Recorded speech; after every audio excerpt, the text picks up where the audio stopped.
안녕하세요. 로맨티스트의 신동희 변호사 김장천 변호사입니다. 네, 오늘은 네. 1000원짜리 변호사 9회 네네네. 리뷰를 해볼 차례입니다. 네. 중고차 사기가 이 편의 이제 중점적인 내용이었죠. 네, 이번 회차는 쭉 이제 중고차 사기와 관련된 에피소드를 네네네. 관통하고 있는 네네. 회차인데요. 우리 사무장님, 아. 너무나 안타깝게 뉴 다마스. 사실 그렇게 자기가 차가 필요했을 때 사기당하는 경우가 생각보다 실제로 많이 있어요. 사무장님이 물론 굉장히 순수하신 분이기도 한데 일반적으로도 많이 당하는 경우가 있죠. 네, 그래서 저희가 이번에는 중고차 사기와 관련된 네네네. 그리고 더 나아가 중고차 사기와 약간은 유사하다고도 볼 수 있는 중고거래 사기까지 그렇죠. 한번 이야기를 나눠보려고 합니다. 연근 마켓에서 나왔죠. 그렇죠. 연금 마켓. 그래서 여기서 보니까 네. 허위 매물 유인. 그러니까 이 네. 드라마와 같은 내용이죠. 네, 그죠. 싼 가격에 일단 매물을 올려놓고 네. 실제로 내방을 하게 되면 네. 그 물건을 보여주는 것이 아니라 또 다른 새로운 물건, 네. 또 좀 제3의 안 좋은 물건을 추천해가지고 또 소개하는 이렇게 허위 매물로 유인한다라는 사기 수법이 있는. 그래서 네. 이제 허위 매물을 유인해서 그렇죠. 이제 이거 괜찮다 싶어서 네. 보고 갔는데 이게 사실은 뭐가 문제가 있다. 그러니까요. 뭐 아니면 방금 팔렸다. 그러니까요. 아니면 이게 사실은 경매와 관련된 이슈가 있다. 뭐 세금이 많이 붙어 있다. 네. 그래서 더 그렇게 좋은 해서, 세금을 주겠다. 그죠. 그러면 내가 보고 온 건 이건데 이거 어떡하지? 이왕 온 김에 한번 볼까? 라고 해서 보다가 그렇죠. 그리고 또 차라는 것이 우리가 예를 들어서 1, 200을 더 주면 급이 다른 조금 더 좋은 차를 볼 수가 있어. 그러면 처음에 이걸 생각하고 왔는데 여기서 괜찮아 보여요. 여기서 한 번 더 얘기하면 1, 200만 원 더 추가하면 이걸 살 수가 있는데. 이게 그리고 자동차 같은 경우에는 한 번에 다 금액을 다 내고 사는 경우는 거의 없잖아요. 그렇죠. 대부분 할부고.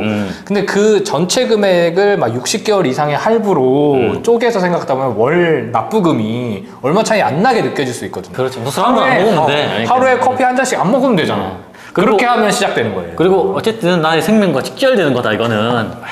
조금 더 투자해도 괜찮다. 일단 이렇게 들어가죠. 네, 여튼 그래서 그렇게 이제 유인을 하다 보면 자기가 원래 의도하지 않았던 좀 비싼 차를 그렇죠. 사게 되는 경우도 있고, 근데 그렇게 산 차조차도 제대로 사자가 있는. 그렇죠. 여기서는 뭐 타자마자 곧바로 엔진에서 연기 나고 네. 서버렸잖아요. 소비마저 퍼져버린 우리 거예요. 사무장님 얼굴 까맣게 됐어요.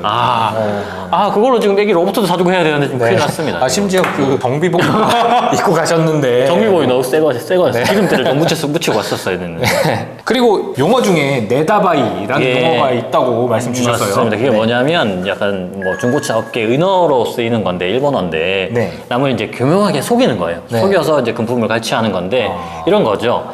이제 정상적인 A라는 차를 이제 매물로 놔놓고 그 차에 대해서 계약을 하는 거예요. 네. 계약을 했는데 차 키를 안 주는 거예요. 뭐 어떤 서류 갖고 와라, 서류 갖고 와라, 서류 갖고 와라 이렇게 하면서 그 사이에 이제 이 차를 다른 사람한테 제3자한테 파는 거죠. 그렇고 난 다음에 이 차에 어떤 문제가 있었다, 내지는 이 차가 이렇게 됐다. 그래서 새로운 차를 또 소개시켜 주겠다.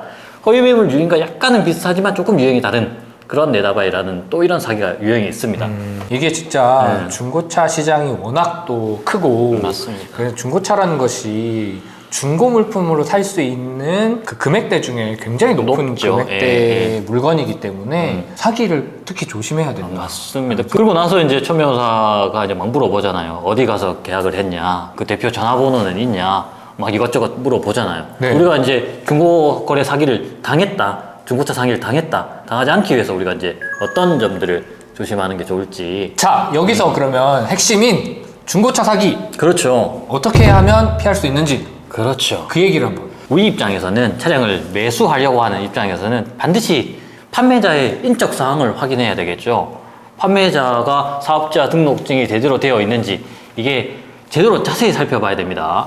뭐 안에가 흐릿하든지 뭐 도장이 제대로 안 찍혀 있다든지 이렇게 걸어 놓는 경우도 있으니까. 그리고 제대로 된 매장이 있는지, 매장도 없이 어디 가가지고 우리 지금 매장 바쁘니까 그 앞에 커피숍 가서 얘기하자 이런 거 하면 안 되고요. 그리고 나서 인적 사항이나 차량에 대해서도 다 확인하고 난 이후에, 그리고 난 이후에 우리의 정보를 넘겨줘야 되는 거예요. 인감이 됐든 개인정보가 됐든 그걸 반드시 확인을 해야 되는데 확인 안 하고 우리가 이제 차에 꽂혀 있다 보니까 지금 이거 우리 다이스가 서류 준비해 오세요 하고 해서 그냥 넘겨준단 말이죠. 이게 이제 당하는 거죠. 심지어 제가 했던 사건 중에는 이런 경우도 있었어요. 뭐 예를 들면 뭐 신동 모터스 이렇게 네. 해서 중고차 회사가 있다고 쳐요. 근데 내가 거기 계약서랑 다 준비해와가지고 저 신동모터스 저 직원이니까 계약하시면 돼요. 네네네. 그냥 계약 딱 하고 갔는데 알고 봤더니 내가 거기 직원이 아니야. 그러니까 신동모터스에 나중에 그 차 팔았잖아요. 그러니까 무슨 소리세요? 저희 그거 팔지 않았는데 이렇게 되는 거죠. 그렇죠. 왜냐면 중고차 사무실 같은 경우에는 막 직원이 엄청 많고 회사가 엄청 크고 이런 경우들은 잘 없잖아요. 맞습니다. 물론 이제 뭐 큰 회사들도 있지만 보통은 이제 작은 영세하죠. 사무실들이 많으니까 그러면 이 직원이 그 해당 사무실의 직원이 맞는지도 한번 확인해 볼 필요가 있다는 생각이 들더라고요. 맞습니다. 이제 그렇게 하면서 대화 내용이 됐든 카카오톡이 됐든 이런 것들은 사실 저장을 해 놓으시는 게, 녹음을 해 놓으시는 게 차후 분쟁 예방을 위해서도 도움이 되겠죠. 네. 자, 그러면 중고차도 중고차지만 더 나아가 요새 중고거래 사기도 그렇죠. 만만치 않잖아요. 내가 돈을 보냈는데 벽돌이 왔어요. 맞습니다. 노트북을 샀는데 뭐 벽돌이 왔어요. 네, 그런 안타까운 사연이 생각보다 많습니다. 맞아요. 자, 중고거래 사기와 관련돼서 뭐 어떤 저는 뭐 개인적으로 제가 상담을 하다 보면 중고 거래 물품을 받았는데 그 물건이 제대로 되지 않았다. 하자가 너무 많더라. 그런데 이쪽에서는 환불을 안 해주더라. 그럼 이걸 사기로 고소할 수 있느냐? 내지는 이거를 민사적으로 어떻게 반환 청구를 할 수 있느냐? 이런 상담을 생각보다 많이 받았어요. 이게 중고거래 사기가 진짜 먼 일이 아니구나라고 생각했던 것이 제가 이제 개업을 하기 전에 근무했던 로펌에서 같이 근무하던 변호사님이 식사를 하는데 표정이 안 좋아요. 굉장히 스트레스 받아 하는 거예요. 왜 이렇게 기분이 안 좋으세요? 그러니까 중고거래 사이트에서 콘서트 티켓을 샀는데 티켓이 안 와요. 연락이 안 돼요. 그러니까 당했다. 왜냐면 중고거래 그냥 보통 믿고 사니까요. 그렇죠. 살 때는 기분 좋게 샀을 거 아니에요. 그렇죠. 아니 설마 나한테 벽돌이 오겠어? 이렇게 생각하고 사시는 벽돌 좋지 경우가 않았어요, 많으니까. 벽돌 좋지 않았죠. 정말 먼 곳에 있는 게 아니다. 그렇죠. 조심할 변호사도 필요가 당할 수 있다. 자, 이번 회차에서는 네네. 천 변호사님이 이제 중고차 사기 확인하기 위해서 딜러로 직접 취업을 하셔서 맞습니다. 그 현장을 하나하나 보시는데 사실 보통 일반인 분들이 생각하시기에는 저거는 뭐 경찰이나 검사가 해야 되는 일인데 변호사가 막 범죄를 밝히기 위해서 굉장히 노력하네 이렇게 생각할 수 있는데 현실에서 저희도 사실 가해자의 범죄를 밝히기 위해서 노력하는 점이 꽤 많잖아요. 맞습니다. 예전에는 검찰에도 할 수 있고 경찰에도 할 수 있고 이랬는데 지금은 일반적인 대부분의 사건은 경찰에다가 고소를 한단 말이죠. 그러면 경찰의 업무량이 굉장히 많이 늘어났어요. 그러면 제대로 된 고소가 이루어지지 않으면 경찰에서는 수사 자체를 안 하거나 아니면 고소 자체를 반려하는 경우가 생각보다 많아요. 그래서 증거를 하나하나 구체적으로 막 이것저것 수집을 하려다 보니까 변호사가 직접 그렇게 가기도 하고, 예를 들어서 고소인에게 이런 자료를 좀 요청드린다. 그래서 그것까지 다 첨부가 되어야 고소가 제대로 이루어질 것 같다라고 진행이 되는 거죠. 그러니까 형사사건으로 놓고 봤을 때 변호사가 하는 업무는 크게 두 개로 나눌 수 있을 거예요. 하나는 피혐의자, 피의자나 피고인의 그렇죠. 방어권 행사를 위해서 조력을 하는 변호인의 역할이 있을 수 있고, 반대로 내가 피해를 입었습니다. 상대방을 처벌하고 싶습니다. 라고 할 맞습니다. 때 작성해서 제출하는 고소장의 작성을 돕고 고소인 진술을 할 때 동석하는 고소대리인. 그러니까 피해자 측, 가해자 측 이렇게 생각하시면 그렇죠. 되겠죠. 그래서 저희가 이제 고소대리인으로서의 역할을 할 때는 그 고소장에 피고소인의 범죄 사실을 최대한 적시하기 위해서 피고소인의 범죄를 밝히기 위한 노력을 하다 보니까 맞습니다. 증거 수집에도 저희도 관심을 쏟을 수밖에 없게 되는 것이죠. 그러니까 소위 말해서 밥상을 저희가 막 다 깨끗하게 차려줍니다. 그리고 나서 이제 밥을 숟가락을 먹을 수 있게끔 이제 수사관이 조사를 할 수 있게끔 할 정도로 이제 고소장이 완성이 되어야 된다는 거예요. 그렇지 않고 일반인들이 그냥 고소할게요 해서 고소 갔다 오면 사실 변호사님 이거 안 받아주던데요. 지금 수사가 고소를 했는데 몇 달이 지났는데 아직까지 진행이 안 됩니다. 이런 경우가 생각보다 많아요. 제일 대표적인 게 사기 사건이라고 생각하시면 돼요. 내가 사기 피해를 입었는데 뭐 저 사람의 말에 속아서 1억을 줬다. 간단하게 이렇게 생각하면 저 사람은 나한테 거짓말을 했고 내가 1억을 줬으니까 사기죄네. 그리고 경찰서 딱 갑니다. 나 사기당했어요. 1억 줬어요. 고소하겠습니다. 잡아서 혼내주세요. 그러면 경찰은 어떻게 하겠어요? 이거 상대방이 속였다는 증거가 있습니까?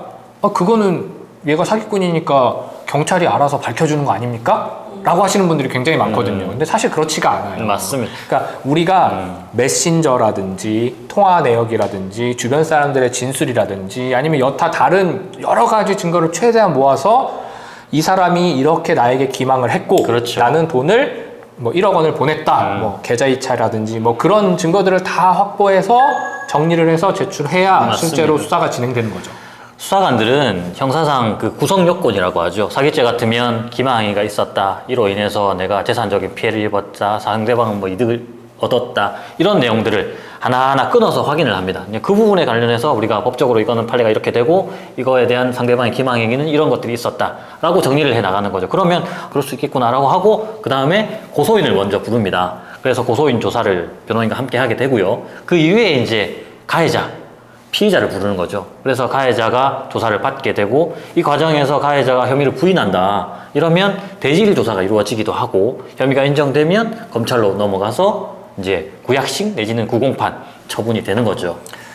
피해자 입장에서는 아니 나보다는 수사기관이 훨씬 큰 힘을 가지고 있고 증거를 모으기도 훨씬 쉬운데 왜 자꾸 나한테 증거를 최대한 모아서 고소를 하라고 하는지 이해를 못하겠다라고 하실 수도 있겠지만 이렇게 생각해 보실 필요도 있는 것 같아요. 경찰의 행정력은 한계가 있고 그렇죠. 그리고 내가 피해를 입었습니다라는 것마다 다 증거도 없는데 일단 수사를 시작하면 너무 많은 사실, 예. 일이 되겠죠. 시간과 인력이 한정되어 근데 있는 수사를 상황에서. 해봤더니 완전 아닌 경우도 있을 수 있을 그렇죠. 것이고 그러다 보니까 경찰 입장에서도 일단 수사에 착수하기 위한 전제로 어느 정도의 혐의가 입증이 되어 있구나 라는 생각 하에 수사를 맞습니다. 돌입하는 것이 경찰권 발동에 있어서 좀 효율적이지 않을까. 자, 그러면 고소인이 고소를 했을 때 고소인이 최종적으로 피고소인의 처분을 확인할 때까지 어떤 절차가 있는지 간단하게 정리해 주실까요? 아까 말씀을 드렸던 것 같은데 일단은 고소장을 작성하고요. 그리고 고소장을 수사기관에 제출합니다. 경찰서에. 그러면 고소인 조사가 이루어질 것이고 그리고 난 다음에 이제 피의자 조사가 이루어지겠죠. 그 과정에서 피의자가 혐의를 부인한다고 하면 재질 조사가 이루어질 수도 있고 아니면 혐의를 인정한다라고 하면 합의가 들어올 수도 있겠죠. 합의 제한이. 그러면 이제 상황을 봐서 적절하게 합의를 하면 될 것이고 그때 혐의가 인정된다라고 하면 경찰에서는 검찰로 송치를 하게 되는 거고 검찰에서 구약식 처분 내지는 구공판 처분을 해서 최종적으로 유죄가 선고되는 거죠. 피의자가. 네.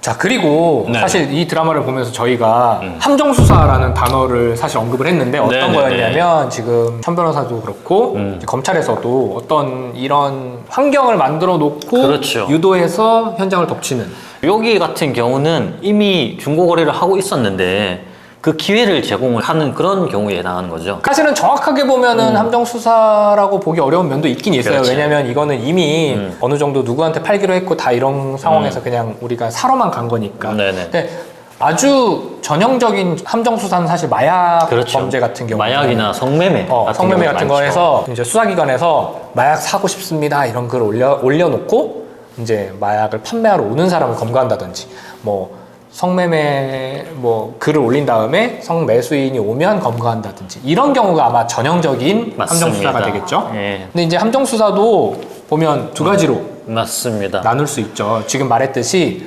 나는 진짜 마약할 생각이 없었어. 근데 수사기관이 옆에 와서 야 마약 한번 해볼래? 야 마약하면 진짜 좋아. 마약하면 진짜 좋아. 근데 나 마약할 생각 없는데 해볼까? 호기심 좀 생기는데 나 한번 해볼래. 아, 그렇게 해서 이제 마약을 하고. 이거는 없던 범죄 의사를 아예 불러일으켜서 이제 수사를 하는 거기 때문에 이런 걸 위법하죠. 범위 유발형 함정 수사라고 하죠. 네, 이 정도까지는 너무 위법하다. 예, 이렇게 하는 것이 이제 판례고. 판례의 태도고요. 그게 아니라 이미 나는 마약을 하려고 하고 있는데 어디서 마약해야 되지? 마약하려고 계속 찾고 이미 마약도 몇 번 했어. 맞습니다. 그랬을 때 경찰이 뭐 마약 팝니다 이렇게 기회를 제공했을 때 와서 거기 와서 마약을 딱 사는 장면에 현장에서 검거를 했을 때 기회 제공형 함정 수사라고 네. 하죠. 이것은 적법하고 마약이나 성매매 같은 경우에는 보다 폭넓게 이 사건을 인정하고 있는 것으로 알고 있어요. 네. 오늘은 중고차 사기 이슈를 다루고 거기 더 나아가서 중고거래 사기 그리고 고소 절차에서 고소인이 어떻게 고소를 맞습니다. 준비해야 되는지까지 간단하게 말씀 나눠봤습니다. 네, 제대로 된 고소가 굉장히 중요하죠. 네, 오늘 중고차 사기와 관련된 컨텐츠를 보면서 재밌다라고 저희끼리 이야기를 했지만 네네. 사실은 그 중고차 사기 당하신 분들은 가끔 상담 오시면 네. 이게 중고차 사기친 사람들이 바로 잠적해버리고 찾지도 못하고 이래서 굉장히 힘들어하는 경우가 많거든요. 그러니까 사실 이런 경우가 많죠. 변호사님 이거 고소하면 제 돈 회복할 수 있을까요? 실질적으로는 사실 회복이 쉽지는 않다. 피의자를 특정해서 잡더라도 그놈들이 다 써버리고 이게 사실 회복이 쉽지는 않지만 어쨌든 제대로 된 고소는 반드시 해야 되고 그 이전에 우리가 사기를 당하지 않도록 상대방을 철저하게 확인하고 우리의 정보를 넘겨줘야 되겠다. 이렇게 생각하시면 됩니다. 네, 오늘은 여기까지 말씀 나누도록 하겠습니다. 감사합니다. 감사합니다.